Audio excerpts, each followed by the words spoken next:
the concept of anger, I think we have to think about the phases of anger. There are three phases of anger. One is somebody provokes me. I feel angry, okay? I don't have any control over that, right? Then there's the phase of anger of how do I react to it, right? Do I walk away? Do I respond? Do I punch the guy in the face? Do I call him with some nasty name? That's my reaction to anger. And then the other thing is, okay, I didn't have any choice to feeling angry when I was provoked. How long am I going to hold on to that anger? An hour? A day? 22 years? Right? So in order to keep things straight, I give these three phases three different names. The feeling of anger, I call anger. The reaction to anger, I call rage. And the hanging onto the anger is called resentment. Right? And then if you clarify it, I say, okay, I can do nothing about my feeling of anger other than perhaps take some things in perspective. Right? One of my father's teachings that helped me a great deal was that when somebody did something to my father which should have provoked anger, my father would say, you know, what he did was so foolish. If he only knew how foolish it was what he did, he wouldn't have done it.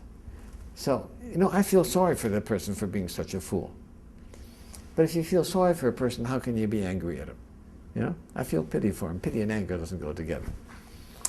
But nevertheless, I can't control how I feel when provoked, but I certainly can control what my reaction is going to be. And finally, how long do I hang on to the resentments? My greatest lesson came from Alcoholics Anonymous, where somebody said, harboring a resentment is allowing someone who you don't like to live inside your head without paying any rent. And I'm not that kind of a guy. I'm not a nice guy like that to let somebody else rent. So AA helped me get rid of resentments. Reacting to anger took me a while, right, to be able to control my rage. And then I had to realize that, you know, this is part of my being human. Animals react with rage when provoked. Right? I, as a human being, am supposed to be above that. You know, I'm more than a Homo sapiens. So I learned how to control my anger. So I think those are, if a person keeps those things in mind, right? And there's some people who feel guilty for feeling angry, right? Especially at a parent. Right? You don't have a choice, right?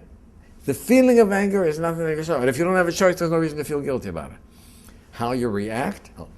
Now, my suggestion is keep an anger journal. Right? Here's what happened today. Right? Somebody did this, is that, and here's how I did. Right? Then at night, you see, at the time that I'm provoked, my thinking isn't clear because I'm under pressure to respond. But at night, when I look over what happened during the daytime, and I say, did I handle that in the best way possible? Could I have done something better? And that becomes a lesson for the next time. Right? So I think keeping a journal about anger and how we respond to it is an excellent way of learning, because ultimately, if I am enraged, it doesn't hurt the other person as much as it hurts me.